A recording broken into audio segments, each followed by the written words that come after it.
출애굽, 출애굽기 20장 8절부터 11절 말씀 우리 함께 읽겠습니다. 안식일을 기억하여 거룩하게 지키라.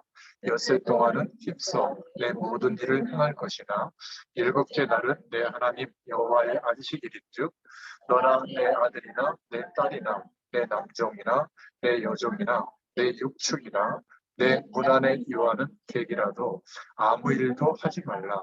이는 엿새 동안에 나 여호와가 하늘과 땅과 바다와 그 가운데 모든 것을 만들고 일곱째 날에 쉬었습니다. 그러므로 나 여호와가 안식일을 복되게 하여 그 날을 거룩하게 하였느니라. 아멘. 그리고 소요리 문답을 통해서 계속 하나님이 우리에게 원하시는 뜻과 계획을 찾고 있는데요. 오늘은 57문답, 58문답의 내용입니다. 10계명의 4계명이 무엇인가? 하나님께서 명하신 안식일 날, 그 날을 기억하고 엿새 동안은 힘써 일해라.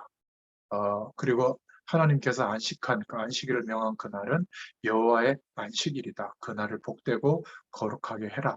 이렇게 출애굽기 20장 8절부터 11절의 말씀을 통해서 좀 답을 제시하고 있죠.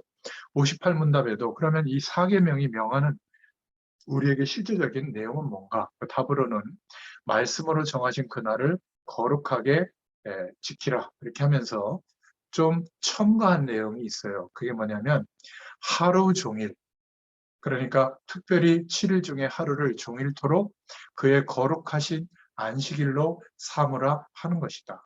그러니까 하루 종일 그의 거룩하신 안식일을 삼고 누리라. 이렇게 답을 하고 있습니다. 그래서 이 부분은 참 영적으로 중요한 원리예요. 구약의 이스라엘 백성들이 광야길 가는 동안에 그들에게만 준 말씀이 아니라 오늘 우리에게도 왜 난 이렇게 응답이 없지? 왜 이렇게 나는 열심히 살고 있는데 자꾸 이렇게 힘들지?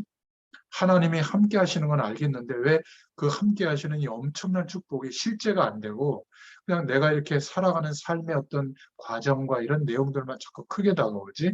이런 분들은 오늘 하나님이 말씀하시는 음성을 기대하면서 들을 수 있기를 축원드립니다.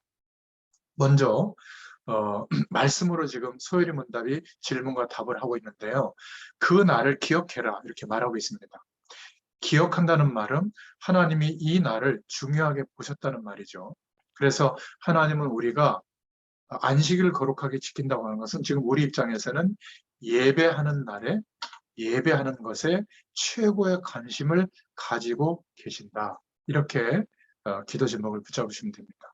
그리고 거기에 나와 있는 출애굽기 오늘 20장 8절부터 11절에 엿새 동안은 힘써 일하고 안식일은 거룩하게 지켜라. 왜냐하면 엿새 동안은 말씀이 성취되어지는 현장이에요. 그러니까 내가 나의 삶과 인생의 문제를 해결하기 위해서 열심히 사는 것이 목적이 아니라 하나님께서 말씀하신 대로 엿새 동안 성취시켜 주시는 인생의 일들이 벌어지는 현장이라는 거예요. 이게 굉장히 중요한 겁니다. 그렇지 않으면 노력하는데 하나님의 말씀과 상관이 없는 삶인 거예요. 그러면 그 노력의 결과가 와도 불행해집니다. 비교적 내가 기대해서 노력한 그 결과가 세상적으로 크게 오면 올수록 더 심각한 불행은 더 커져요. 사람이 성공 중에 최고 성공이 한 나라의 대통령 되는 거 아니에요? 역대 우리나라 대통령 이제 뭐 한 달 남았나? 우리 문 대통령 이제 내려오면 감옥 갈까요? 제가 볼 때는 갈 가능성도 많은 것 같아요. 검찰 막 또 방귀 들고 이렇게 하는 거 보니까. 그러니까 최고 위치에 올라갔지만 5년 지나면 감옥 갈 걱정을 해야 될 위치예요. 물론 우리 국민들을 위해서 국가를 위해서 헌신하고 수고한 그 5년의 기간을 우리가 높이 사야 되지만 역대 지도자들 보면 다 그런 일들을 겪고 있거든요. 지금도 한 분은 감옥에 계시잖아요. 그러니까 이게 무엇을 말하냐면 우리가 힘써 노력하는 이 주간의 삶이 하나님의 말씀이 성취되는 현장과 이렇게 연결되지 않은 삶이라면 물 떠나 있는 물고기하고 똑같은 겁니다. 밖에서 퍼덕이는 결과밖에 없는 거예요. 물고기는 물과 함께하는 원리 속으로 들어갈 때 생명력 있게 살게 되는 거죠. 인간은 내가 아이를 낳은 것 같잖아요. 아니에요. 하나님이 우리를 통하여 생명을 주신 거예요. 그래서 이 아이의 주권은 아이도 아니고 나도 아니에요. 하나님이 주관하고 있거든요. 이건 놓치시면 안 돼요. 그래서 우리가 아이들을 지지하고 도와주는 것은 하나님이 이 아이를 어떻게 인도하는지에 대한 확신이 있을 때 해야지, 그 확신이 없고 내가 생각하는 것을 우에다 놓고 하잖아요. 아무리 좋은 도움도 자녀들에게는 반감을 삽니다. 나는 달라. 이렇게 나옵니다. 나는 그거 싫어. 나하고는 안 맞아. 식성이 3명 다 달라요, 우리는. 애들 보면. 다행히 다 다르기 때문에 저의 목도 있어요. 저도 다르거든요. 똑같다면 어떻게 되겠어요? 그거 나눠 먹으려면 얼마나 힘든지 몰라요. 한 놈은, 한 놈은 막 고기 엄청 좋아하고, 한 놈은 그냥 배부르면 아무것도 안 먹어요. 아무리 맛있는 거지. 이게 막내예요. 첫째는 막 매운 거 막, 마라 막. 이 코로나 시국에도 저 명동 어디에 뭐, 강남인가 어디에 그 유명한 데가 있대. 그거 가서 사갖고 온다니까. 집에서 먹어요. 신기하지 않아요? 저는 아무거나 다 먹어요.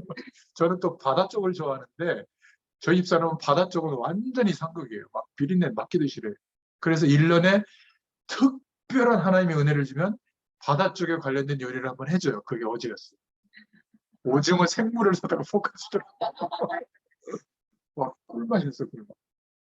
요즘 또 레시피가 막 나오니까.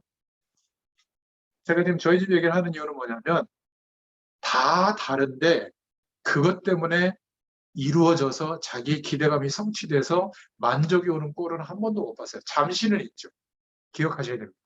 그래서 힘써 일하고 안식일을 거룩하게 지켜라. 이거는 그냥 우연히 주어진 내용이 아닙니다. 그런데 어떤 사람들은 엿새 동안도 힘써 놀고 안식일도 힘써 놀고 그래요. 근데 비교적 저보다 훨씬 불행하게 살아요.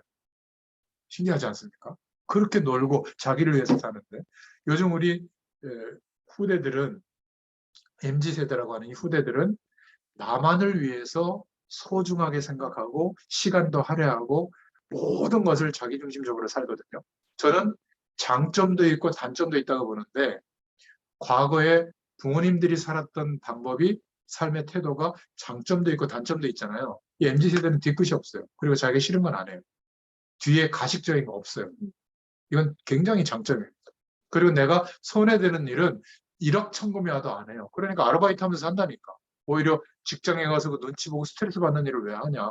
나는 돈도 필요 없고 내가 좋아하는 일을 하겠다. 이건 좋은 건데 그럼 부모 세대보다 훨씬 자기를 위해 시간을 쏟아붓거든요. 많은 것도 느끼고. 그런데 행복의 질은 훨씬 떨어져요. 참 신기하지 않습니까? 맞아요. 성경에 그래서 저는 진리라고 봅니다. 인간은 그 외형적인 조건으로 만족이 오는 게 아니라 하나님으로 만족이 오거든요. 우리 후대들이 하나님으로 만족이 오는 상태가 있을까요?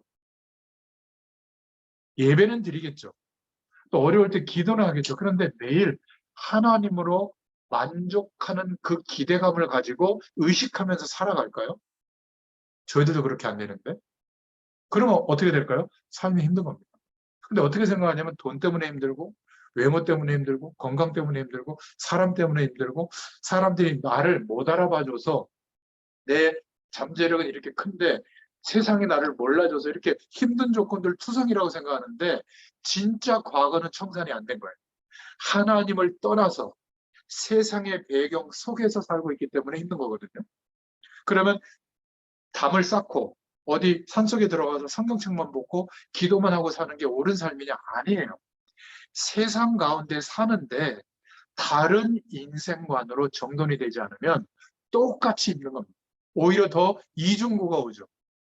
뭐 말씀대로 왜 안 살아? 이런 취급도 또 받으니까 교회 가면. 세상에서는 또 점점점 낙오되는 것 같으니까 힘들어져 이중고가 오는 거죠. 그렇다고 다른 사람을 죽여서라도 짓밟고서라도 내가 성공하는 방법을 획득하고 그 자리에 가야 되는데 그거는 어릴 적부터 들은 하나님의 말씀이 있어서 양심상 그게 잘 안 돼요. 되는 애들도 있어요. 그런 친구들이 교회 안에서도 인정받아요. 막 하여튼 막 욕심 부려가지고 막 여러 가지 막 목회자들의 눈에는 또 그런 사람들이 많이 보여요. 열심히 하니까. 우리 막내 같은 경우는 거의 소극적으로 뒤에 겨우 있어요. 근데 아마 끝까지 있을 것 같아요. 제가 대학부 때 30년 전에 1년 맡았는데 그 아이들 중에 그렇게 열심히 하는 애들은 한 명도 우리 교회 없어요. 졸고 있거나 예배 잘 안 나오거나 그러나 끝까지 뒤에 와서 앉아있던 애들은 지금 저희 교회 장로 그런 친구도 있어요. 신기하지 않습니까? 저희는 극단적인 비유를 하는 게 아니라 기억하셔야 돼요. 힘써 일하고 안식일을 거룩하게 지킨다는 의미가 뭐냐면 오늘 말씀을 통해서 저와 여러분들에게 하나님께서 말씀하시는 답이 주어지게 될 겁니다. 말씀으로 거룩하게 해라. 그 말은 완전히 다른 날로 하나님이 축복한다는 말이에요. 이 세상의 어떤 내용으로도 복이 되지 않았는데 그 날 하나님이 정해놓은 날, 그 말은 시간 개념도 있지만 그 날을 완전히 다른 날로 하나님의 모든 축복을 의도적으로 허락하시겠다는 그런 날이에요. 그게 안식일입니다. 왜 하나님이 모든 창조 행위를 마치시고 하나님도 누리셨던 그 안식의 복을 우리에게 주신다고 하는 거거든요. 그래서 가능하면 그 날은 종일토록 하루 종일 그런 은혜를 기대하고 받으라고 한 겁니다. 문답에 이거를 덧붙인 거예요. 정말로 저는 잘 붙였다고 생각합니다. 만약 저와 여러분이 주일날만이라도 종일 하나님의 은혜를 기대하고 그 축복을 좀 경험했다면 엿새 동안 어떤 일이 있더라도 삶 속에서 승리할 수 있습니다. 그러니까 금식도 하고 특별 기도도 해야 되지만 주일날 또는 예배하는 날만이라도 하나님과 함께하는 축복을 응답으로 누리면 제가 약속합니다. 저 여러분들의 인생이 달라져요. 그런데 매일 주일날과 같은 그 은혜가 임한다. 그 은혜를 기대하고 산다. 하나님은 그 은혜 주시거든요. 그럼 어떻게 될까요? 날마다 달라집니다. 부족하지만 저는 아침마다 그 시간을 갖고 그 결과물을 올리잖아요. 여러분들에게 은혜를 끼치려고 하는 것도 있지만 제가 만약 그 올리는 공간이 없으면 저도 좀 어떤 날은 막 힘들고 귀찮아서 그냥 하나님 바라보는 시간 없이 그냥 똑같이 여러분들처럼 일과 시간에 쫓겨서 막 하루가 시작될 텐데 의도적으로 하다 보니까 한 20년 넘게 하다 보니까 이제는 정착이 됐어요. 밖에 나올 때 뭐 화장이라도 하고 뭐 핸드폰이라도 챙기고 이렇게 삶의 세팅이 되어 있듯이 하나님을 바라보면 하나님이 함께하는 은혜를 주시거든요. 이 축복으로 하루를 바라보는 이런 삶이 저는 정착이 된 거예요. 이게 너무 감사한 겁니다. 제가 우리 아이들이나 집사람이 볼 때 특별한 예배 의식이 없어요. 똑같이 자기들하고 살거든요. 근데 차이점은 아침에 조금 그 시간을 갖는 거예요. 잠자고 있는 시간에. 그리고 밤에 잠들기 전에 저도 TV도 훑어보고 다 봅니다. 그런데 잠깐 그 시간을 갖는 거예요. 이게 계속 쌓이다 보니까 제 삶의 중심과 인생관이 완전히 바뀌게 됩니다. 아마 여러분도 그 은혜를 하나님이 주고 계실 겁니다. 그래서 하나님께서는 주일날 예배만 드려도 말씀 받고 그 은혜 속에서 정말로 행복하고 만족하고 답이 되도록 우리를 인도해 주시는 겁니다. 근데 모든 문제는 이것이 안 되는 삶을 살고 있기 때문에 시작되는 일들이에요. 여러분 이것을 정말 중요하게 한번 생각해 보시길 바랍니다. 그래서 하나님은 십계명에다가 도덕적 교훈이 아니에요. 하나님의 명령이거든요. 축복의 명령이에요. 그 날을 안식일을 거룩하게 지키라고 명령해 주신 겁니다. 그 날을 기억해라. 이 날은 여호와의 날이다. 하나님께서 반드시 약속하신 축복을 허락하는 날이다. 자, 설명이 됐죠? 그럼 두 번째로 이 안식일에 대해서 어떻게 이해를 하고 있었는가? 역사적으로, 교회사적으로 이걸 한번 봐야 되겠죠. 이 말씀이 주어진 배경은 출애굽의 배경이었어요. 여러분 한번 생각해 보세요. 고센 땅에 정착을 해서 70명 가족들이 정착을 해서 야곱의 가족들이 200만 명이나 되어졌어요. 그런데 400년 동안 이방에 객이 된다고 하는 그 말씀은 언제 주어졌죠? 창세기 15장에 아브라함이 하나님 앞에 번제를 드리는 약속 붙잡고 예배했는데 딱 하나 새 배를 가르지 않은 거예요. 새 한 마리. 뭐 별거예요? 그렇지 않아요. 언약 놓친 하나님과의 약속을 중심으로 살던 아브라함이 약속을 놓친 예배인 겁니다. 그럼 우리가 예배는 수없이 드리는데 예수 그리스도를 믿는 이 믿음이 가장 중요한 기준으로 붙잡아지는 예배, 우리로 말하면 그 예배거든요. 뭐 그렇게 예배 안 드리들 뭐 대단한 일이 벌어지겠어요? 근데 하나님이 아브라함에게 너의 후손들이 아직 이삭밖에 없는데 후손들이 이방에 400년 동안 객이 되리라. 그런데 꿈에도 생각하지 못했죠. 총리가 되니까 자기 아들이 애굽에 노예로 팔려가서 총리가 되니까 막 아버지처럼 여겼거든요. 애굽의 모든 사람들이. 그러니까 그 배경 속에서 막 얼씨구나 하고 간 거예요. 근데 하나님은 이방의 객이 되도록 하는 하나님의 말씀이 이루어지는 시작이거든요. 근데 여기에서 빠져나올 수 있는 길은 불가능한 겁니다. 출애굽은 40년 우리가 식민지 생활에도 그렇게 힘든데 400년을 노예로, 그래 애굽의 다산을 상징하는, 풍요를 상징하는 그 우상 배경 속에서 400년 동안 길들여져서 먹고 사는 거예요. 우리가 태어나서 아직 100년도 안 됐는데 이렇게 우리가 보고 경험한 것에 매여 있잖아요. 우리도 모르게. 그게 전부라고 생각하는데 400년이 지났다면 어떻게 되겠어요? 근데 거기에서 출애굽한다? 그것도 애굽 바로 왕에게 가가지고 우리 백성들 데리고 나가서 저 광야에서 번제를 드리려고 한다. 내보내줘라 라고 하면 내보내줄 것이다. 이 말을 어떻게 믿겠어요? 신기한 내용 아닙니까? 근데 출애굽해서 나온 거예요. 근데 광야길을 걷다 보니까 또 잃어버리고 있는 거예요. 출애굽의 사건이 어떤 사건인지, 왜 나오게 됐는지. 출애굽기의 배경은 딱 두 가지예요. 왜 묶여 있는지, 왜 힘든지, 거기에서 빠져나오는 길이 뭔지, 출애굽하는 길이 뭔지, 이걸 말하는 게 출애굽기의 내용이거든요. 제가 안성다락방이라고 창세기 50장을 끝냈어요. 한 주씩. 50주가 지난 거죠. 그래서 2, 3주 전부터 이제 출애굽기를 나가는데 또 출애굽기가 얼마나 은혜가 되는지 몰라요. 그 영상도 구독 누르시면 다 볼 수 있으니까 구독 안 하시면 제가 띄는 거 보시다가 구독하시면 거기 띄어 있습니다. 성경 말씀이 새롭게 다가오는 거죠. 저는 얼마나 축복인지 몰라요.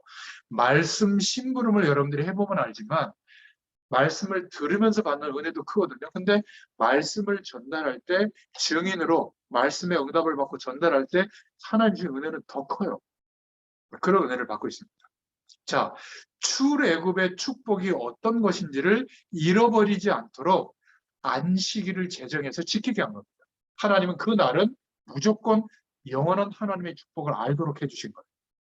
근데 참고할 것은 이때 사람들은 거의 각자 산 게 아니라 함께 공동체를 이루면서 이동했잖아요. 그죠? 집단 생활을 한 겁니다. 그리고 약속한 대로 6일 동안은 양치고 노동한 거예요. 광야에서. 이런 일을 하다가 안식일 날은 모든 일을 중단하고 하나님이 약속하신 은혜를 구하고 예배하고 제사 드리면서 하나님의 은혜를 누린 겁니다. 이게 이 당시의 배경이었고요. 이 내용이 이제 유대인들의 삶의 예배에 정착이 돼서 안식일로 지정이 돼서 율법 속에 이제 들어오게 된 거죠. 반드시 지킬 내용으로. 그런데 이때 두 가지 문제가 생기게 된 겁니다. 열심히 철저하게 지키는 이런 결과가 왔는데 복음적으로 안식일에 약속한 하나님의 축복을 누리는 게 목적이 아니라 그 율법으로 지키는 율법주의가 돼버린 거예요. 그러니까 어느 정도로 지켰냐면 안식일을 지키기 위해서 그 율법의 정의 어떤 게 있냐면 안식일 날은 오리도 걷지 마라. 아무것도 하지 말라고 나와 있는 걸 근거로 오리가 몇 킬로인지 모르겠는데 그러니까 십리 밖에 사는 사람은 안식일 날 예배 드리러 올 수가 없잖아요. 오리 이상 걸으면 안 되니까. 그러니까 하루 전날 오리 안쪽에 와서 잤다니까. 숙소를 잡아서. 그러면 30리쯤에 있던 사람은 어떻게 차 타고 차가 없었는데 이 정도로 하루 전에 왔다니까 예배 드리려고. 그렇게 철저하게 지킨 겁니다. 근데 그렇게 안 지키면 하나님이 막 재앙 정도는 하지만 이렇게 복을 안 준다. 이런 생각이 팽배해서 그러니까 철저하게 지킨 거죠. 그런데 예수님이 그 안식일 날 병자를 고친 거예요. 여러분 그냥 비판한 게 아니라 자기들의 이 신앙으로는 용납할 수 없는 일을 한 거예요. 내 자리를 들고 집으로 가라. 그러니까 시비를 걸 수밖에 없고요. 그리고 안식일 날 보리를 이렇게 해가지고 막 이렇게 밀어가지고 그걸로 빵을 만들어 먹었거든요. 안식일 날. 절대로 하면 안 되는 행동이에요. 근데 저 이단들 이러고 막 공격하기 시작한 거예요. 이들의 신앙 양심과 생각과 삶의 태도로 볼 때는 있을 수 없는 일이거든요. 그러니까 완전히 복음을 놓친 뭐에만 집중하냐면 율법주의에 집중한 겁니다. 그러니까 본질은 놓치고 의식만 남게 된 거예요. 여러분, 우리 한국도요, 약 길게 잡으면 한 120년, 130년의 한국 교회 역사인데, 한국 교회도 참 어마어마한 일들이 많았습니다. 교회 밖에서 예배를 드린다? 그거 완전히 출교예요, 출교. 완전히 이단입니다. 그래서 CCC나 내비게이터나 UBF나 한국 교회에서 이단 종교를 받았다니까, 전부. 교회 밖에서 모여서 예배하니까. 예배당에서만 해야 되는. 그리고 교회 그 강대상에는 어떻게 여성이 올라가냐? 그건 선악과 따먹은 죄 졌다고 막 절대로 못 올라가게 하고. 여성이 안수를 받는다, 목사 안수를 받는다? 있을 수 없는 일이에요. 이건 이해되잖아요. 네? 이해 안 돼요? 지금은 뭐 용납할 수 있는데 예전에 어땠냐면요. 쪽진 머리하고 교회 올 때 여성분들이 한복 입고. 근데 머리를 자르고 그 쪽을 풀고 머리를 잘라서 빠마를 하고 온 거예요. 어떤 집사님이. 그 교회에서 재판이 벌어져서 교회법으로 7일을 해서 출교했다니까요. 여러분 이게 80년 전에 교회사에 남아있어요. 한국 교회사에. 이게 뭐냐면 율법주의고 의식주의예요. 주일날 이런 얘기 들어볼 때 돈 쓰면 안 된다. 안식일을 거룩하게 지켜야겠다. 주일날 아무 일도 하면 안 된다. 국가공무원 시험 보면 되지도 않고 말이에요. 모든 일을 중단하고 오로지 예배당에서만 살아야 된다. 이게 뭐냐면 의식만 남은 거예요. 본질은 빠지고. 초대교회, 그런데 초대교회는 이 안식일의 율법주의와 의식주의를 넘어서서 언제 안식일로 지켰냐면 예수님께서 십자가에 죽으셨다가 다시 부활하신 날, 살아나신 날, 그 날을 주일로 섬기게 된 겁니다. 그 전까지 유대인들은 전부 다 언제 안식일로 지켰냐면 금요일 밤부터 토요일 밤까지 안식일을 우리 지금 주일처럼 예배드린 거예요, 그날. 이해되시죠? 그런데 초대교회가 이렇게 했으니 유대인들이 볼 때는 어떻게 생각했겠어요? 이런 신놈들 막 이러면서 잡아 죽이려고 한 겁니다. 유대 나라에 심각한 균열을 가져다주는 완전히 뭐 우리 식으로 막 뭐 빨갱이 비슷하게 막 여긴 거예요. 그러니까 교회법으로 죽이려고 한 거예요. 주일날 모이면 그 안식일날 모여야 되는데 주일날 모이면 이제 죽이려고 한 겁니다. 예수님의 이름으로 2번 모이다가 발각되면 변호사 없이 사형시킬 수 있는 교회법이 있었거든요. 그러니까 우리가 주일날 폼 잡고 예배당 오는 거하고 완전히 다른 거예요. 이 초대교회가 모이는 거는 목숨 걸고 모이는 거예요. 이해되시죠? 초대교회는 우리로 말하면 일요일, 이때부터 예배드리게 된 겁니다. 요한복음 20장 1절에 보면 안식 후 첫날, 바로 주일로 주님의 날로 지켜서 예배드린 거죠. 그리고 이때 모일 때마다 그냥 온 게 아니라 모여보면 막 너무 힘들잖아요. 로마 이 핍박 시대에는 가면 당장 죽으니까 막 바닥에다가 물고기 그런 표시고 너도 예수 믿어? 나도 그리스도냐 그 표시거든요. 얼른 지우고 조용히 카타콤으로 들어가서 예배드리고 찬송도 벙어리 찬양만 했다. 제가 카타콤 속에 들어가서 그런 역사적 유적과 내용들을 봤거든요. 로마에 가가지고. 근데 벙어리 찬양을 한 거예요. 소리가 새 나가니까.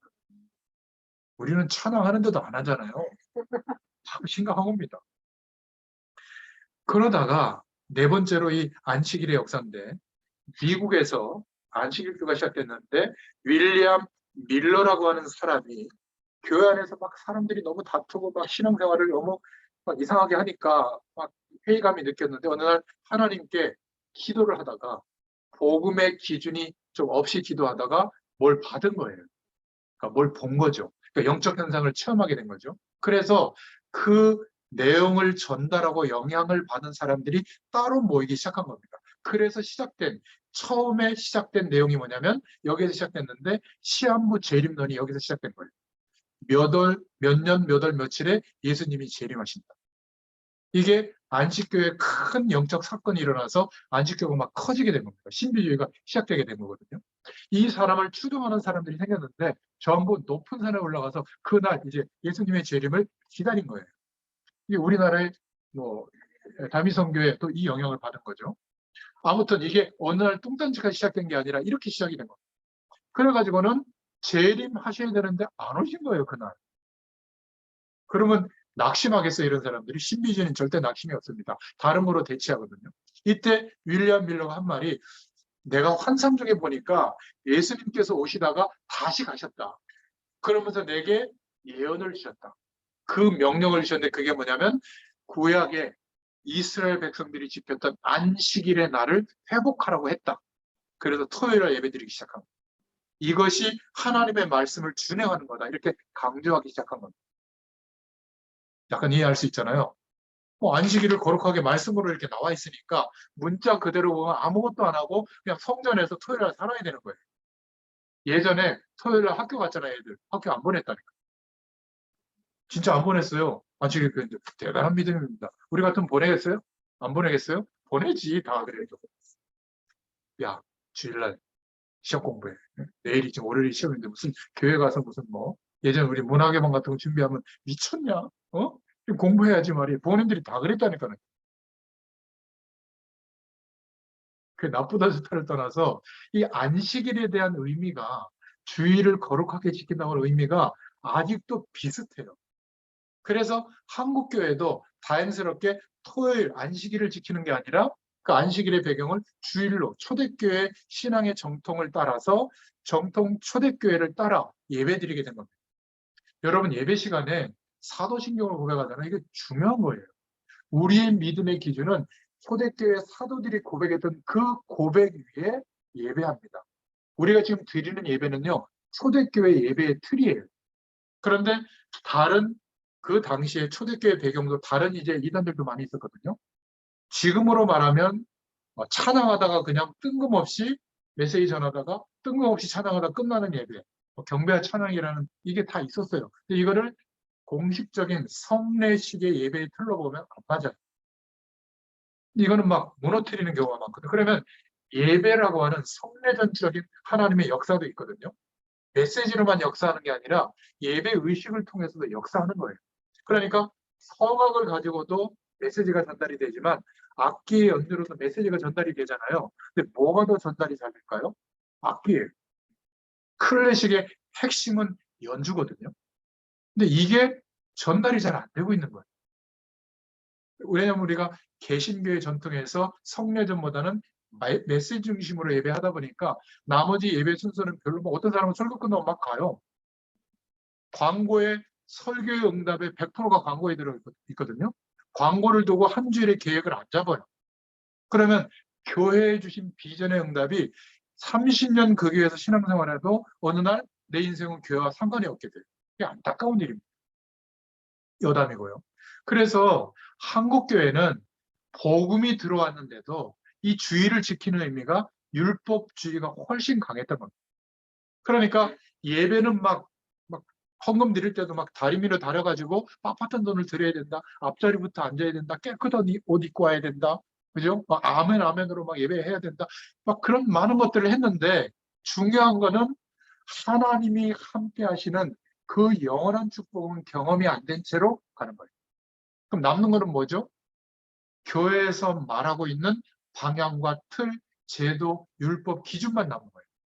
그래서 그 룰에, 그 규칙에 잘 따라가고 모임에 참여하고 어쨌든 막, 그러니까 은혜를 받게 하려면 막 신비주의로 몰아붙인 거죠. 막 기도 많이 해가지고 조용히 하나님을 바라보는 중에 성삼위 하나님의 배경과 하늘보좌의 축복이 누려지는 게 아니라 엑시타시의 발음이 한국 걸리셔서 죄송합니다. 뭔가 대단한 것을 경험하는 분위기를 만드는 거예요. 그래서 막 드럼이나 막 어마어마한 악기나 막 대다수의 사람들이 모여가지고 막 폭발적인 찬양이나 이런 분위기 속에서 부르짖는 겁니다. 그래가지고 뭔가 느껴지는 것, 경험되는 그것은 거의 감정적인 신앙이거든요. 그러니까 복음이 정돈이 안 된 채로 경험이 오다 보니까, 체험이 오다 보니까 그쪽으로 극대화되는 거예요. 그런데 음성이 들리면 어떻게 되죠? 하나님의 음성이라고 생각하는 거예요. 맞을 수도 있지만 10개 중에 5개 맞고 5개가 틀리면 인생이 완전히 망하거든요. 더 망해요. 이런 문제가 생기게 된 겁니다. 참 안타까운 것은 제가 어릴 때 남자 여자 좌석이 갈라져 있었어요. 남자가 여자가 그건 굉장히 정신병이라고 생각했거든요. 여성분이 남자 좌석에 예배당에 앉아있는다? 불가능했어요. 지금은 뭐 그냥 보면 막 끌어안고 막 어떤 애들 막 뽀뽀하고 있고 막 그래요. 예배 시간에. 주무르고 있고. 부부가 앉아가지고 깐난애기 갖고 막 빨고 그래요. 막 예배 시간에. 뭐 말씀 하나도 안 들어. 그건 있을 수 없는 일이에요. 뭐 슬리퍼 끌고 온다? 불가능한 일이에요. 교회 문에서 제자받을 거예요. 지금 뭐 핫팬티에 뭐 아무 상관이 없죠. 근데 그런 내용은 좀 생각해야 될 부분이 있는데 이때는 한국교회가 너무 강했다. 기타 교회에서 치잖아요. 불량배들이 들고 다니고 막 모여서 놀던 문항이거든요. 그래서 막 장발도 막 제자고 그랬잖아요. 근데 교회에서 치고 있다고 난리가 나는 거야. 교회 못 나왔다니까. 막 제자 받아가지고. 가장 간편하게 칠 수 있는 악기가 기타인데 불량배들이 먼저 들고 다녔을 뿐인데 지금 생각하면 참 우스운 얘기잖아요. 찬송하면 불러야지 어떻게 복음성을 교회 예배 시간에 부르냐. 난리가 났다니까요. 여러분들 잘 이해가 안 되죠. 그래서 복음은 늘 시대의 문제에 대해서 앞장서서 답이 되는데요. 율법은 늘 시대에 뒤떨어지는 결과가 와요. 이게 문제인 겁니다. 의식을 강조하고 본질을 놓쳐버리면 의식에 집중하는데 막 어마어마하게 열심히 신앙행위를 하는데 늘 시대에 뒤떨어지고 낙오되는 결과가 와요. 안타까운 것은 한국 교회에 복음이 별로 들어온 적이 없다라고 저는 말하고 싶어요. 그리고 성도들도 복음의 뿌리가 내려질 시간이 없이 열심히 뭔가를 한 거예요. 아니면 너무 다른 내용을 전달받았든지. 일찍 와야 된다. 착해야 된다. 헌금 잘해야 된다. 주의 종 잘 섬겨야 된다. 주일날은 무조건 공예배 잘 드려야 된다. 이런 거는 너무나 많이 전달받았는데 도대체 하나님이 왜 예배를 축복하시는가? 예배 때 영원한 하나님의 복을 반드시 허락하신다면 하나님의 자녀가 가장 중요하게 생각해야 될 게 뭔가? 이런 것들이 전달이 안 된 겁니다. 그러니까 한 주일의 삶이 말씀 성취의 삶이라고 기대할 수가 없는 내가 또 철저하게 노력하는 나의 날인 거죠. 주의 날이 아닌 거예요. 그러니까 주일날만 주의 날인 거예요. 주일을 거룩하게 지켜라. 이렇게 또 형식주의와 날에 매이게 된 거예요. 월요일은 나의 날이고, 화요일은 부인 날이고, 수요일은 자녀 날이고, 이렇습니까? 주일날만 중요한 게 아니라 이제는 모든 날이 주님의 날이죠. 약속하신 하나님의 안식이 누려지는 날이다. 이게 복음적으로 안식일에 대한 응답을 받는 태도가 되어야 될 줄로 믿습니다. 그런데 한국교회는 이러다가 세속주의가 교회 안에 들어온 거예요. 성공하고 잘되고 형편이 나아지고 문제 해결받는 것이 하나님이 함께하는 복과 이퀄이 된 거예요. 비슷하게 여겨지게 된 겁니다. 어떤 때는 이 하나님의 영광의 축복을 우리가 경험하고 나면 세상의 복을 자발적으로 거절하는 선택을 할 수도 있어야 되는 거예요. 왜죠? 내가 이 길로 점점 가면 도저히 하나님의 영광을 위해서 살 수 있는 시간과 어떤 입장과 처지가 안 된다면 과감히 내려놔야지. 이럴 수 있는 거거든요. 근데 죽는 순간까지 성공의 길로 가야만 된다. 그건 저는 하나님 뜻이 아니라고 봐요. 우리 자녀가 굉장히 사회 계층의 피라미드의 정점에 서야만 행복해질 것 같다라는 생각은 바보 같은 생각입니다. 그러면 나머지 모든 사람들에 대한 생각을 그 사람이 해야 되거든요. 정점에 있는 사람이. 우리는 내 인생에 대한 생각만 해도 고통스러운데 사회 지도자가 되면 그 밑에 사람들의 고민을 끌어안고 있어요. 지금 대그룹의 회장들은 자기의 선택이 우리 기업이 망할 수도 있거든요. 빛의 속도로 제4차 산업혁명으로 옮겨가고 있기 때문에 기존의 산업은 다 바뀌어요. 그러니까 예전에 이건희 회장인가요? 마누라 빼고는 다 바꿔라. 지금 삼성이 망할 가능성도 있습니다. 워낙 큰 기업은 바꾸기가 어렵잖아요. 근데 이걸 싹 바꿔야 돼요. 근데 불가능하다니까. 근데 바꾸면서 시작된 기업은 어마어마한 지금 호황기거든요. 그러니까 세상도 그런데 우리 인생을 보면서 이렇게 변화의 속도가 빠를 때 영원한 답이 되는 복음을 지속적으로 누리는 예배, 그 중심을 갖는 예배, 그러면 하나님이 누리셨던 안식의 복이 오게 됩니다. 조금 반성해야 될 것은 하나님께서는 숨겨두신 사람들이 복음을 깨닫고 하나님의 이 영광의 축복을 누리면서 전달하게 하신 거예요. 그 지금까지 교회사가 단절되지 않고 우리에게까지 복음이 전달되고 있는 겁니다. 우리도 전달해줘야 될 사명이 있는 거죠. 다행스럽게도 한국 교회사에는 선교단체에게 이 사명을 하나님이 허락해 주셨던 거예요. 이 단체에서 아무도 현장에서 복음을 말하지 않을 때 초대교회만 성도들의 삶 속에 복음을 전하는 현장살릴 조직을 갖고 있었다는 거예요. 초대교회만. 나머지 모든 교회사의 성도들은 자기의 삶 속에 복음을 심부름할 조직이 없었어요. 근데 감사하게도 선교단체는 현장 안에 이 조직을 세웠던 겁니다. 너무 감사한 거죠. 그래서 교회가 전혀 생각하지 못했던 그 일을 감당했던 거예요. 복음을 전한 겁니다. 대학으로, 학교로, 직장으로 복음이 전해진 거예요. 얼마나 이게 하나님이 우리나라를 사랑하셨는지.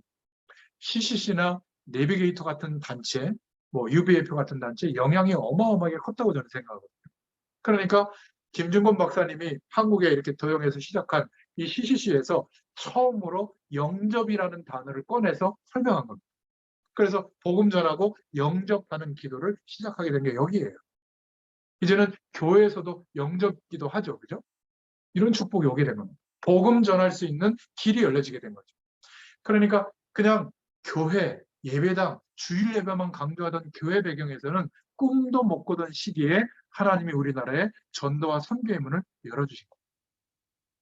이 안식일과 복음, 안식일과 율법의 역사가 이렇게 흘러오게 된 겁니다. 그렇다면 지금 우리는 어떻게 이 안식일의 축복을 두고 하나님의 말씀을 붙잡고 누려야 되겠는가? 굉장히 중요한 언약이 뭐죠? 말씀 그대로예요. 안식일을 기억하여 거룩하게 지키라.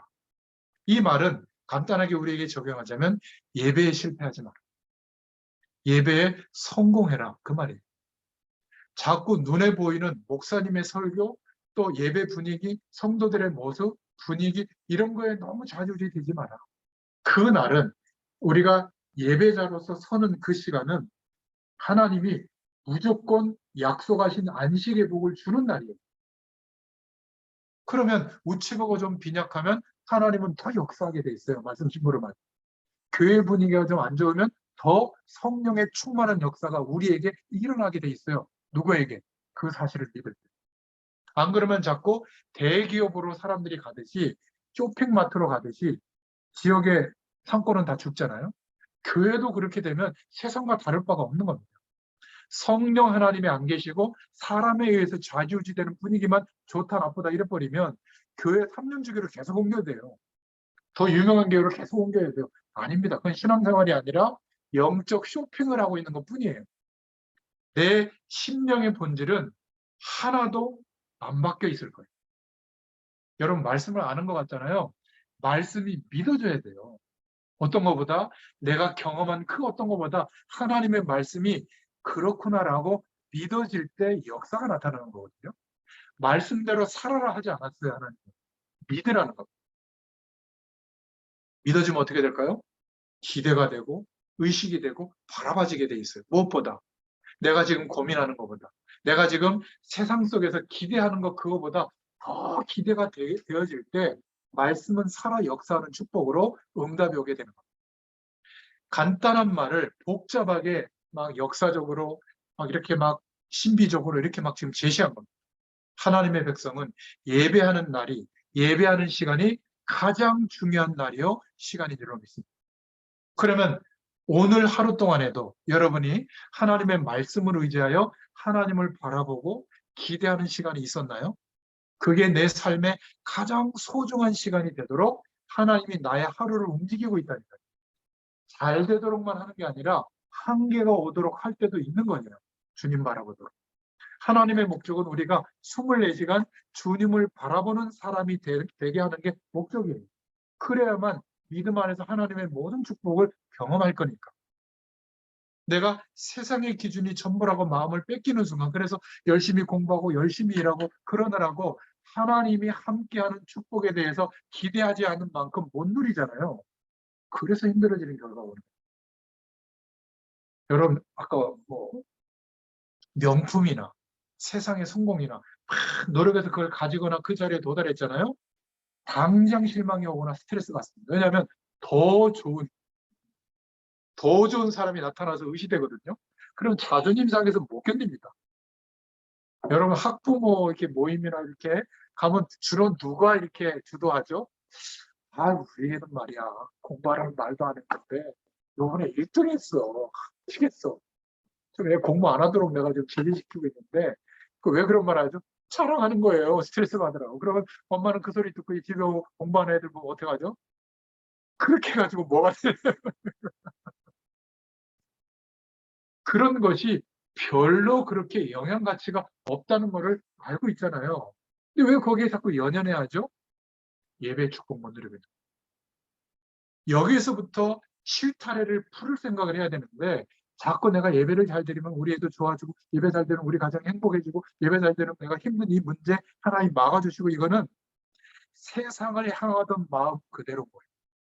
말씀은 여전히 수단밖에 안 되고 말씀을 통해서 하나님이 우리에게 회복시켜 주시려고 하시는 24시간 하나님과 함께 동행하는 축복을 허락해 주시려고 하는 이것은 기대가 안 되고 있다는 반증이기도 해요. 여러분 막 복잡하게 막 생각할 것 없이요. 하나님, 제가 예배하러 갑니다. 이 예배에 약속하신 이 영원한 축복이 경험되게 해주세요. 그러면 예배당에 벌써 갈 때 감사가 회복이 되고 기대가 돼요. 예배당에서 예배 마치고 집에 돌아올 때 감사가 되고 오늘 주신 말씀이 생각이 나요. 그리고 집에 와서도 잠자리에 들기 전에 이 말씀을 통해서 하나님이 내게 무엇을 깨닫게 하시려고 이 말씀을 주셨지 또 기대하고 바라봐지게 돼 있어요. 그러면 성령의 음성이 들리거든요. 이게 목회자처럼 사는 삶이 아니라 성도들의 삶이 이렇게 돼야 수많은 문제 속에서도 하나님이 함께하는 축복이 발견돼요. 이런 은혜가 여러분들에게 허락된 줄로 믿습니다. 하나님의 백성은 예배하는 날이 최고 중요한 날이다. 이런 결론이 나와요. 이때 당시에 나를 지키는, 시간을 지키는 어떤 태도를 갖는 그것만 봐서는 안 됩니다. 이 언약이 완성된 초대교회에서 어떻게 예배를 드렸느냐 이게 중요하죠. 초대교회는 아까 설명드렸듯이 생명 걸고 모이게 됩니다. 유대 나라에서 저것들은 완전히 죽여야 될 대상으로 볼 정도로 다른 기준으로 예배하게 된 겁니다. 그러니까 모일 때마다 성찬식을 할 수밖에 없었던 거예요. 너무 핍박 속에서 만났기 때문에 끌어안고 울었다니까 날마다 모이면. 지금처럼 폼 잡고 교회 오는 게 아니에요. 평가하고 상처 받고 이런 게 아니에요. 아무도 모르게 숨어서 왔는데 숨어서 와보니까 뒷집 아줌마가 와 있는 거예요. 너도 예수 그리스도 믿었니? 이 사람이 신앙 수능 관계없이 그냥 감격이에요. 그리고 성찬식했다니. 예수 그리스도의 죽으심과 부활과 재림하실 것을 생각하면서 우리가 이제 어떻게 살아야 될 것인가. 지금 순교의 시대인데 과연 이것이 두렵다고 우리가 도망가야 되겠는가. 하나님이 은혜를 주시니까 순교에 순응했다니까. 성공하려고 예수 믿은 게 아니에요. 초대교회 성도들. 하나님과 함께하는 축복을 순교라고 하는 문제 앞에서도 기대하고 누릴 선택을 하게 된 겁니다. 이게 대단한 믿음이 아니라 이 은혜가 와야만 우리 가정이 바뀝니다. 내가 노력하지 않아도. 하나님의 함께 하시는 영향력이 이 믿음 안에서 실제가 되는 거예요. 이거는 감출 수가 없는 겁니다. 그리고 내가 일하는 곳, 만나는 사람 속에서도 내가 이런 얘기를 안 하고 그냥 이 중심으로 사는데 다른 인생관을 갖고 있는 것처럼 보이는 겁니다. 여러분, 이러면요, 전도의 문은 금방금방 열립니다. 내 삶의 주변에 나를 만나고 있는 사람들이 이 복음에 대한 영원한 답을 받을 수 있는 유일한 길이 나밖에 없다면 하나님은 나를 통해서 이 복음의 축복과 답이 전달될 수 있는 일과 그런 눈을 열어주세요. 40년 동안 내가 그런 마음이 없었는데 어느 날 베드로와 요한이 내게 있는 것을 저 사람에게 안진뱅이에게 줘야 되겠구나. 이것만이 답이 되겠구나. 이런 눈을 열어주게 돼 있다. 제게 그 눈을 열어주니까 지금 1000명 모아놓고 설교하는 것처럼 하고 있잖아요. 간단한 얘기입니다. 예배 성공하세요. 이러면 끝나는 얘기예요. 저 집사람 하는 말이 설명충이야. 당신은 그러세요. 또 하고 또 한대. 제가 이렇게 눈빛을 보면 느끼는 게 있잖아요. 못 알아들어요. 예배 잘 드리면 내 문제 해결되겠지. 아, 내가 예배 잘 안 드렸으니까 주의를 잘 지켜야지. 이런 얘기를 하는 게 아니에요. 날마다 예배당에서 누렸던 그 예배의 축복, 안식의 복이 날마다 회복된다면 이 축복을 기대하고 안 누리는 게 바보죠, 하나님 자녀가. 다른 것에 연연해 하느라고 스트레스 받느라고 이것을 기대하지 못하는 심령이 되도록 하는 게 누구의 전략이죠? 마귀의 전략이에요. 이게 절대 속지 마세요. 어떤 문제가 와도 괜찮다. 왜? 하나님이 함께 하시다. 듬직한 남편, 막 어마어마한 경제적 여력이 있는 부모님이 내 배경이 돼도 괜찮잖아요. 근데 아무 도움이 안 된다니까. 하루에서. 여러분 자녀들이 내 막 도움과 보살핌이 도움이 될 것 같잖아요. 진짜 똑똑한 놈은 그게 도움이 안 된다는 걸 알고 뛰쳐나가요. 죄송합니다. 제가 뛰쳐나가서 6개월을 살아봤잖아요. 안 맞더라고, 아버지 잔소리가. 정말 못 견딜 정도로. 왜냐하면 세상은 이런데 믿음 얘기를 하는 거예요, 우리 아버지는. 근데 보면 토큰 하나, 옛날 버스사는 토큰 그거 말고 돈 쓰는 것도 없어. 근데 주보에 보면 무슨 헌금 1,000만 원, 뭔 헌금 2천만 원, 돈이 어디 있는지. 제가 오죽 답답했으면 주일날 교회 갈 때 우리 자율복 제 세대거든요. 검정 교복 입고 왔다니까, 창피하게. 다 쪼다시 바지, 나이키 신발 신고 올 때. 아니, 그 돈 조금 덜 헌금하고 나한테 충분히 써주고 나이키 신발 사지 얼마나 내가 좋았겠어요. 그걸 하나도 안 했다니까요. 용돈이라는 게 없었어요. 근데 지금 와서 보니까 제가 믿음의 수준이 조금 자라다 보니까 그때 아버지의 인생관이 맞았던 거예요. 근데 이해가 안 되는 게 내가 뛰쳐나왔다. 여러분 똑같습니다. 자녀에게, 우리 가정에, 나와 함께하는 사람에게 안식일을 거룩하게 지킨다고 하는 이것이 어떤 축복의 의미인지를 알고 있다면 전달됩니다. 이게 초대교회가 그래서 복음의 참맛을 본 거예요. 복음의 참맛을 본 사람들이 매일매일 이 축복을 누리다가 모이는 날이 주일이었던 거예요. 제가 여러분들을 붙잡고 상담하고 막 눈물 흘리고 막 기도하고 이렇게 안 해도 저와 여러분이 복음의 참맛을 보고 누리다가 이 시간에 만나잖아요.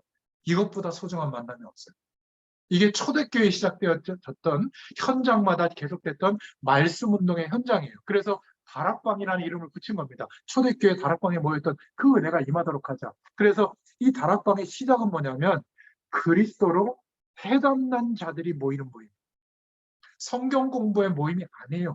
많은 숫자가 오는 게 아니라 그리스도가 나는 정말 필요하다라는 사람들이 모여서 그 말씀이 영원한 답이 되고 영원한 하나님이 정말 누려지도록 말씀 심부름하는 현장이 다락방. 성경적 전도운동의 가장 중요한 방법. 이 축복의 현장에 저희들이 서 있는 겁니다. 여러분, 이 맛을 보지 못하면 전도에 대한 사명이 오고 선교에 대한 사명이 오고 뭐 주일학교 봉사하고 교회에서 어떤 여러 기능으로 헌신하고 이게 전부 짐이 돼요. 스트레스입니다. 그런데 이 복음의 능력과 하나님이 함께하는 축복을 매일매일 조금씩이라도 경험하잖아요. 아무리 사명의 일이 많아져도 감사함이 사라지지 않아요. 그래서 제가 처음에 우리 전문인들을 만났을 때 가능하면 못해도 된다. 가능하면 막 세우더라도 하지 마라. 그냥 2, 3년 정도는 주일날 그냥 예배 중심으로 한번 드려봐라. 이 은혜와 감격이 회복되어지면 그 한 사람을 통해서 많은 교회 음악 또 찬양 이런 사역자들이 일어나도 이 사람들이 기능과 그런 것이 앞에 나오지 않아요. 그리고 나중에 기능적으로도 굉장히 뛰어난 은혜를 주십니다. 이게 성경적 찬양이 회복되어지는 사명이 있어야 되거든요. 근데 대부분 복음이 뿌리 내려질 시간을 안 주고 거의 기능적으로 가요. 근데 불과 얼마 지나지 않아서 가르치는 사람도 배우던 사람도 함께하는 다 떠나요. 나중에는요, 아예 교회, 예배의 중요성을 다 잃어버리게 사는 사람들이 태반입니다. 기억나지 않아요? 결혼하기 전에 유현주 권사님만 결혼하고 아이 있고 다 솔로였을 때 그때 꿈꿨던 생각.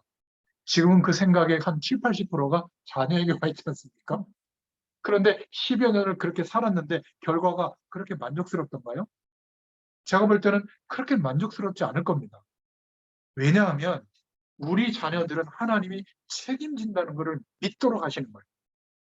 잘 내가 그렇게 믿었더니 잘 되더라 이게 아니라 어떤 상황과 조건에서 하나님은 내가 믿음으로 낳은 자녀고 믿음의 언약의 백성이고 언약의 후대니까 하나님이 인도하는 것을 100% 믿게 될 때 하나님이 역사하십니다.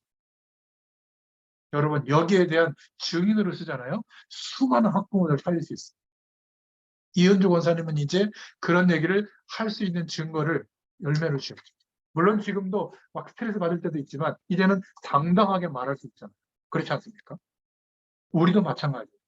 예배는 그날 어떻게 드리냐 이것도 중요하지만 예수 그리스도로 말미암아 약속해 주신 이미 와 있는 그 영원한 축복이 회복되는 시간이다. 믿고 예배하는 자에게 이 축복을 허락하시는 겁니다.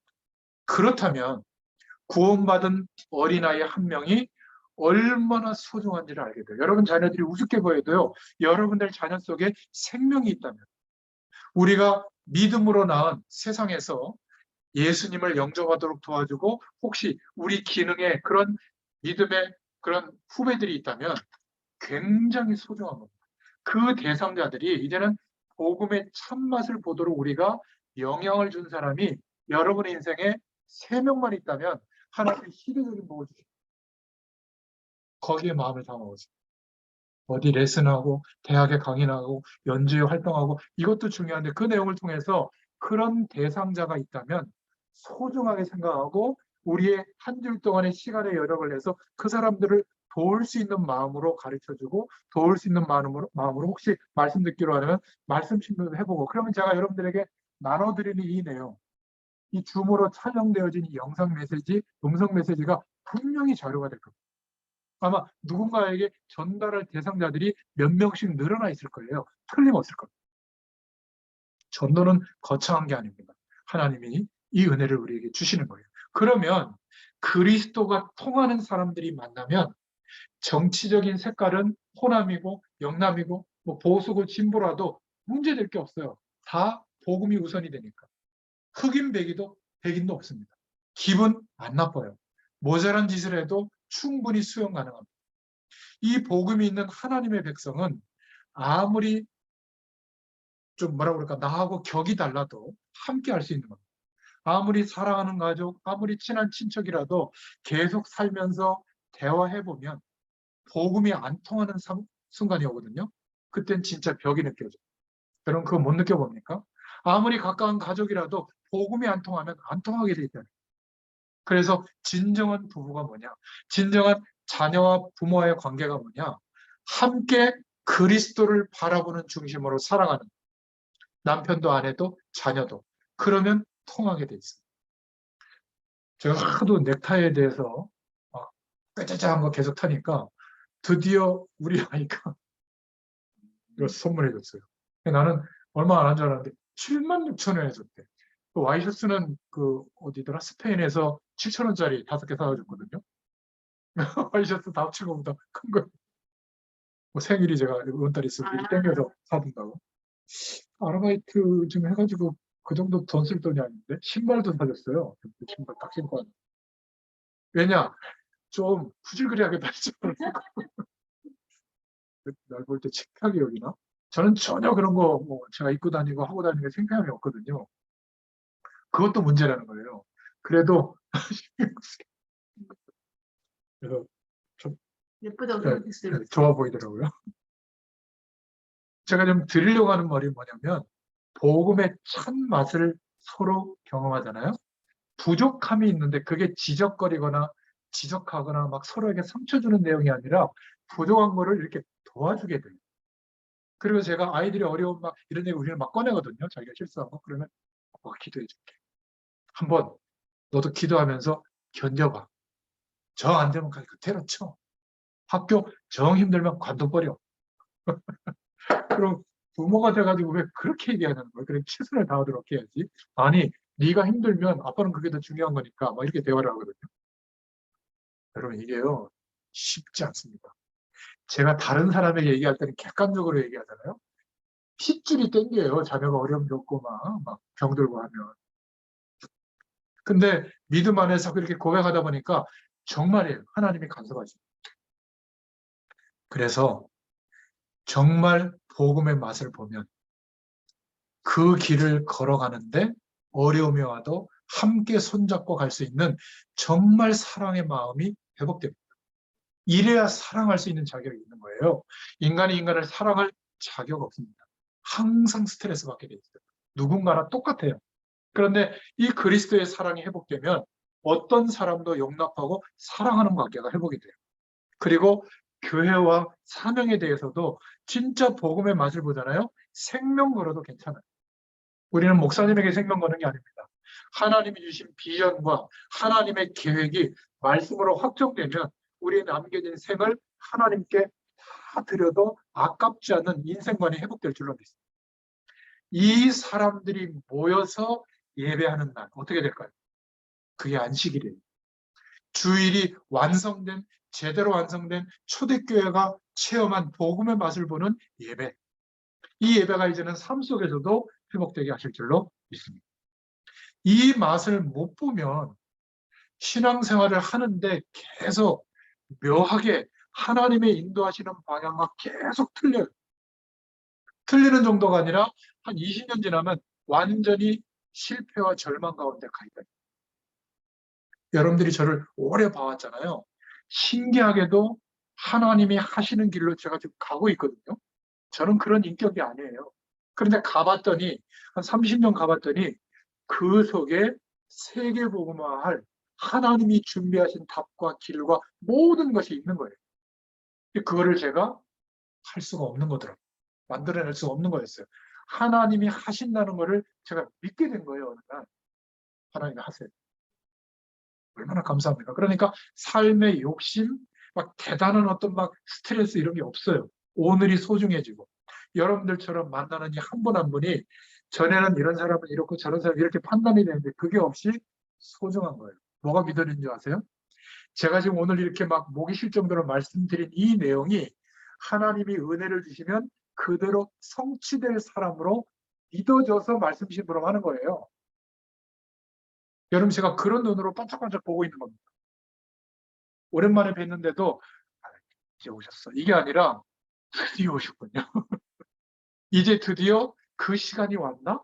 이런 마음으로 막 기쁘게 말씀 전할 수 있는 겁니다. 근데 예배당은 어떻죠?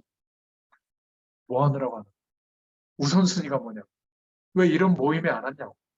왜 헌금 생활 똑바로 안 하냐? 왜 새벽기도 잘 안 하냐고? 주로 이런 얘기 아닙니까? 겨우 죽다가 겨우 힘들다가 이제 은혜 받으려고 나왔는데 그런 눈과 시선으로 보면 또 지속해서 신앙생활 하기가 어려워요. 그래서 주로 어디로 가죠? 이렇게 걷는데 가는 겁니다. 거기는 아무 별 간섭도 안 하나 봐. 뒷자리에 앉아서 왔다 가도 되고 또 분위기가 좋잖아요. 막 거룩한 분위기도 있고 말이죠. 저같이 이렇게 설교도 안 해요. 하나님은 사랑이십니다. 하나님은 여러분을 끝까지 인도하십니다. 막 이렇게 막 울리는 또 마이크는 거기 왜 이렇게 울리는지 몰라요. 여러분 우리에게 주어진 축복 중에 가장 큰 축복이 안식일의 복입니다. 초대교회 사람들이 모인 날 하나님이 반드시 역사해 주신 거예요. 초대교회는 금족력이 내려졌고 모이면 그 모임에 가면 이단들의 모임이니까 구속시켰고 두 번 그렇게 하면 사형까지 당할 수 있고 그리고 거기에 갔다는 이유로 예수 이름으로 모이는 그것도 안식일에 안 모이고 주일날 모이는 그 예배에 갔다는 이유로 유대 사회에서 단절시킨 겁니다. 그런데 이것과 관계없이 모인 거예요. 뭘 믿고? 안식일의 복을 믿고 모인 겁니다. 그러니까 하나님이 이 예배당에 모인 사람들에게 왕이 40년 동안 지은 예배당, 예루살렘 성전에 성령의 충만이 나타나는 결과를 주지 않고 그 마가 다락방이 모였던 120문도 연약한 사람들이 믿고 구한 그 예배 시간에 성령이 역사해 그 축복을 경험하게 합니다. 그 결과로 오늘 우리에게까지 이 복음이 전달된 겁니다. 지금도 마찬가지예요. 주일날 예배드리는 가치를 아는 사람, 목사님이 설교하는 그 시간이 가장 내 인생의 귀중한 시간이요. 복음으로 하나님이 내게 음성을 들려주는 시간이요. 복음 안에서 약속하신 안식의 복, 하나님이 누렸던 그 복이 임하는 시간이구나 라는 중심으로 하나님께 예배하시길 바랍니다. 그런 중심으로 혹시 솔로를 하거나 반주를 하거나 그렇다면 그 중심으로 헌신하시길 바랍니다. 가장 이 축복을 놓치기 쉬운 사람이 중직자들이에요. 왜? 교회 일을 감당하다 보니까. 본질을 놓쳐서는 안 됩니다. 그리고 목회자들이죠. 목회자 가족, 오래된 신앙인들. 그러니까 예배를 형식적으로 그냥 드리고 오는 거예요. 이게 너무 안타까운 겁니다. 아니면 그냥 메시지에 따라 자꾸 좌우되는 겁니다. 메시지는 예배 시간의 30%밖에 안 되는 거예요. 그렇지 않습니까? 찬양 30%, 광고 30%, 예배 나머지 10%는 성령께서 그 모든 것을 통해서 내게 말씀하시는 은혜가 전부거든요. 우리는 자꾸 메시지로 평가하려고 하는데 그러다 보니까 삶 속에서도 자꾸 메시지만 신경 쓰는 거예요. 우리의 삶을 하나님이 말씀이 성취되도록 인도하시는 방향을 어떻게 알 수가 있어요? 말씀을 기대하고 그 방향으로 믿고 하나님을 바라볼 때 어려움 속에서도 하나님이 역사하시는 길이 보이게 될 줄로 믿습니다. 그래서 초대교회 삶의 모습이 회복되는데 현장 살릴 조직이 내 삶 속에 회복되는 겁니다. 예를 든다면 이런 시간, 똑같이 일주일을 사는데 어떤 사람은 자기의 삶 속에 하나님이 역사하시는 전도의 일이 벌어지는 지속할 시간, 지속할 장소, 지속할 사람들이 만나는 현장 조직이 있는 거예요. 여러분들 삶 속에도 세워지기를 바랍니다. 그러면 세계복음화할 일이 일어납니다. 이런 사람들이 모이는 날이 주일날이다. 그렇다면 이제 이 안식일의 복이 어떤 것인지 우리에게 회복됐다면 예배에 성공하는 것이 모든 것에 성공하는 겁니다. 여러분, 어느 날부터 예배를 가도 되고 안 가도 되는 주일날이 되면 문제 오기 시작한 거예요. 졸더라도 예배당에 가세요. 여러분, 섬기는 교회 예배당에 가려고 그 전날부터 준비해야 돼요. 헌금 준비해 놓고, 그리고 일찍 일어날 준비해 놓고, 그죠? 자녀를 깨워서 데리고 가려면 얼마나 힘들어요. 준비해야 되는 겁니다. 저는 어느 정도로 준비했냐면, 목회자지만 어느 날 애들이 클 때 자꾸 우리 집사람이 은혜를 못 받고 저도 약간 거기에 신경 쓰더라고요. 그래서 일부러 나는 2부 예배 사회를 보는데 1부 예배 시간에 간 거예요. 그래서 그 태영아부 예배 제가 아이를 안고 예배 드리고 우리 집사람은 1부 예배 때 예배 드리고 그리고 애기 받아서 우리 집사람 애 데리고 집에 가고 저는 2부 예배 사회 보고 이래서 애 셋 키울 때도 저희 집사람 제가 예배 드리고 예배 축복을 누리는데 방해를 안 받았거든요. 너무 중요합니다. 이 지금 코로나가 준 혜택도 있지만, 복음을 바라보는 혜택도 있지만, 비대면의 축복의 방법도 알았지만, 이게 약점이 뭐냐면, 예배당을 안 가고 그냥 줌이나 뭐, 인터넷에 들어도 된다고 자꾸 생각하면, 그래도 돼요. 그런데 예배당에 가는 예배를 중심으로 하나님의 약속된 축복을 누리는 이 기대감이 사라집니다. 그냥 형식만 남는 거예요. 그냥 예배 드리고, 영상으로 드리고, 헌금 보내고, 요게 1년, 2년 되다 보면 어느 날 영적으로 무너져요. 이거 굉장히 기억하셔야 돼요. 예배를 회복하자. 그리고 나머지 두 번째로는 엿새 동안 우리가 하루를 살아가는 매일매일이 말씀이 성취되는 날이에요. 우리가 일을 하는데 그게 일이 아니라 말씀이 성취되는 일로 보이는 겁니다. 내가 자녀를 훈육하고 자녀를 도와주는 삶이 말씀이 성취되는 날로 바뀌게 돼요. 다 주의 날인 겁니다. 이 은혜가 회복되게 하실 줄로 믿습니다. 마태복음 18장 18절부터 20절에 두세 사람이 내 이름으로 모이는 곳에 나도 그들 중에 있느니라. 이렇게 두세 사람이 복음을 누리면서 모이면 하나님의 역사가 또 시작이 되는 겁니다. 오늘 이후로 예배에 매일매일 주님 바라보는 그 축복으로 승리하시기를 축원드립니다. 목사님의 설교에 내가 하나님의 음성을 듣고 생을 걸겠다라고 하는 마음으로 예배에 임하지 않는데 목사님의 설교가 내게 부딪혀올 일이 전혀 없는 거예요. 하나님이 그런 은혜를 줄 일이 없는 겁니다. 항상 믿음에 대해서 반응되는 게 하나님의 역사거든요. 여러분, 들을 사람이 없는데 하나님이 왜 메시지를 주시겠어요? 목사님이 요리사라면, 우체부라면 하나님의 편지를 전달해야 되는데 내가 기대하지 않고 늘 예배 속에서 기대하는 정도 짜장면만 시켜 먹는 겁니다. 그러면 짜장면만 주겠죠. 생명 걸고 예배한다. 나의 가장 중요한 한 주일의 응답의 시간이다. 이러면 그 개인에게는 다른 사람은 시험 들어도 하나님의 성령이 역사해 주시는 그게 안식일의 축복을 회복하는 것이다. 여러분, 말씀이 이렇게 회복되어서 우리가 이렇게 말씀 들을 때 막 기록하고 말씀을 듣잖아요. 이게 종교개혁이에요. 그럼 보수 장로교단에 가서 예배 드려보세요. 장로님들 허연 분들, 머리 허연 분들 앞자리에 앉아서 아멘 이러면서 졸고 있어요. 성도들도 거의 비슷해요. 예배의 감격, 또 어느 교단이나 교회에서는 막 쿵쾅거리면서 대중음악적 요소를 도입해서 막 감정적으로 막 띄웁니다, 분위기를. 그게 막 눈물까지 흘리면서 막 하나님을 찬양합니다 하는데, 제가 개인적으로 그런 현장에 여러 곳을 가봤거든요. 말씀 들을 때 제가 봤어요. 메시지 안 들어가요. 이미 거기에서 분위기가 끝난 거예요. 조용하면 또 졸아요. 신기하지 않습니까? 우리는 예배의 축복이 무엇인지를 이제 알았다면 그것을 기대하고 회복하시기를 축원드립니다. 우리가 하나님의 말씀을 안 듣는데 하나님이 왜 중요한 말씀을 주시겠습니까? 여러분 이런 것도 또 고민하더라고요. 주일날 내가 약국을 하는데 문을 열어야 될까요? 말아야 될까요? 예배드리고 와서 의견이 분분하더라고요. 내가 의사예요. 수술 잡혔어요. 수술해야 될까요? 말아야 될까요? 연주하는 사람들이 주일날 연주가 잡혔어요. 해야 될까요? 말아야 될까요? 해야죠. 그것 때문에 예배를 못 드리는 거 하나님 그것 때문에 벌 주는 게 아니에요. 왜죠? 의사들은 돈 벌기 위해서 의사 일을 하는 게 아니잖아요. 약사들은. 사람들의 생명을 돕기 위해서 그 직업을 선택한 거지. 보너스로 경제도 이득이 오는 거지. 그게 본질이 돼야 되는데 사명이 본질이 아닌 거예요. 돈이 본질인 거예요. 그러니까 주의를 거룩하게 지켜라 이 말 앞에서 고민이 되는 거죠. 연주자들은 연주를 가지고 돈을 버는 게 아니라 이 연주 행위를 통해서 사람들에게 내가 가지고 있는 이 연주 행위에 대한 메시지가 있잖아요. 이것을 가지고 사람들을 치유하고 돕는 것이 목적이 돼야 되는데 돈으로 보이는 거예요. 그럼 주일날 큰 수입이 오는데 해야 되나 막 이렇게 고민하는 거죠. 안 하면 하나님 벌 줄 것 같고, 예, 가서 하면 벌 줄 것 같고, 주일을 거룩하게 안 지킨 것 같고, 안 그래요. 그런 날은 어떻게 하지? 연주하고 주일날 영상으로 올라오고 메시지 듣고 집에서 기도하면 되죠. 자꾸 날이나 규칙이나 이것을 지키는 것이 주의를 거룩하게 하는 게 아니다.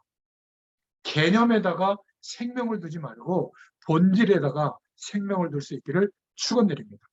지금도 본질을 놓치고 껍데기만 깨달으면 안 돼요. 그렇게 열심히 하는데 실패가 온다니까. 주일날 예배드린 것이 엿새 동안 매일매일의 삶에서 성취되는 것이 정상이다. 이러면 주일날이 나의 최고의 날이 될 줄로 믿습니다. 여러분, 캠핑 가는 거 고민하겠어요? 안 하겠어요? 캠핑보다는 우선이죠. 캠핑을 못 가는 안이 있더라고요. 걸어서 우리는 가천대공원 가거든요. 아이들하고 주말에 대공원에 가서 타본 역사가 3번 있어요. 아이들 키우면서. 새 키우면서. 근데 지난 토요일 날인가 저희 집사람하고 금요일 날인가 걸었거든요. 한 2시간 코스, 지금 코스 있는데 막 주차하는데 막 차들이 미어 터지더라고요. 우리는 뒤에 그 둘레길 코스는 사람이 없어요. 2시간 코스인데 거기로 걷고 다시 왕복했거든요. 근데 보니까 막 가득가득 차 있어. 그거 보면서 우리 집사람한테 그랬어요. 미안하다고. 응? 아빠로서 남편으로서 아이들 클 때 데리고 저렇게 피크닉도 하고 애들도 경험식도 해주고 해야 되는데 전혀 못했어요. 저 대면콘도 회원권이 있어요. 저희 장인어른이 투자한 게 있어서 가족들 회원권이 있거든요. 우리 팀 사용할 때 가서 써봤지. 거의 우리끼리 간 적이 별로 없어요. 그럼 우리 집이 불행하냐? 저처럼 살아라는 말이 아니에요. 저는 본질을 붙잡고 가려고 했던 겁니다. 그래서 피해는 많이 있었죠, 우리 가족들이. 근데 지나가 보니까 껍데기 붙잡고 갔던 사람보다 훨씬 중간보다 위에 올라왔어요, 저희들의 삶이. 그렇다면 맞는 거 아니에요, 그죠? 예배도 여러분 너무 형식 붙잡지 말고 이 은혜를 회복할 수 있기를 축원드립니다. 현장에서 말씀을 나누는 것은 주일 예배보다 중요한 게 아니에요. 이런 시간은. 이것은 하나님이 우리에게 원하시는 방향을 깨닫도록 하는 것이지 내 삶에 직결되는 응답은 여러분들이 섬기는 교회 주일 강단을 통해서 예배를 통해 주시는 은혜인 줄로 믿습니다.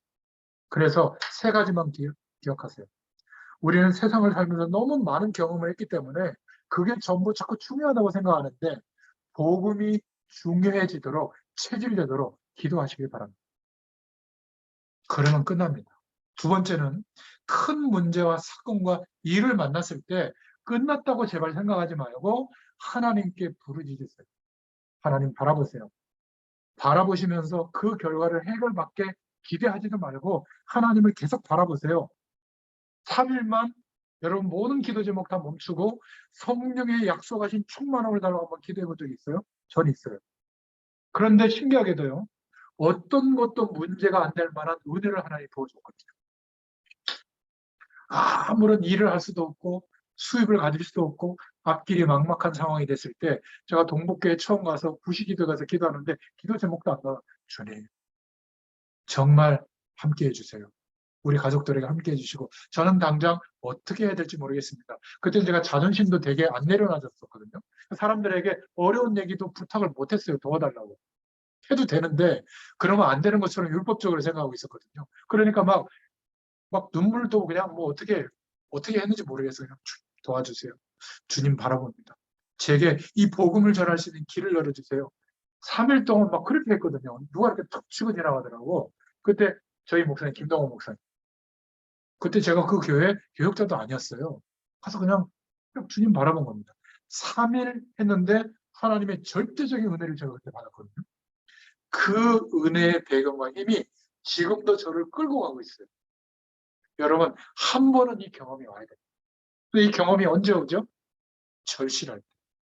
기도를 해도 되고 안 해도 되고 살만하잖아요? 그거는 아직 문제가 아니에요. 여러분, 정말 절박하면 하나님 자녀는 낙심하는 게 아니라 하나님을 바라보고 구하게 돼 있어요. 그때 이런 영원한 하나님의 은혜, 안식의 복이 임하게 될 줄로 믿습니다. 여러분, 예배 놓친다면 영적으로 싸우세요. 영적 갈급함이 사라지고 세상 문제에 대한 갈급함이 오기 시작하면 영적으로 지금 싸워야 될 시간이 온 겁니다.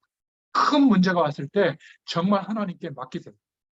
절대 실패를 안 하려거든 여러분 교회 강단 말씀을 붙잡고 깊이 은혜 속으로 들어가시길 바랍니다. 강단 말씀이 잘못된 것은 하나님 책임이에요. 내 책임이 아니에요. 나는 그 말씀 붙잡고 하나님 바라보시면 됩니다. 여러분을 지키시고 강단을 지켜주실 줄로 믿습니다. 날짜와 시간이 문제가 아니다. 안식일의 복이 무엇인지 모르는 것이 문제인 줄로 최고의 날, 이 누림을 여러분들이 놓치지 마시고 예배의 감격 속으로 들어갈 수 있기를 축원드립니다. 기도하겠습니다. 하나님 너무 감사합니다.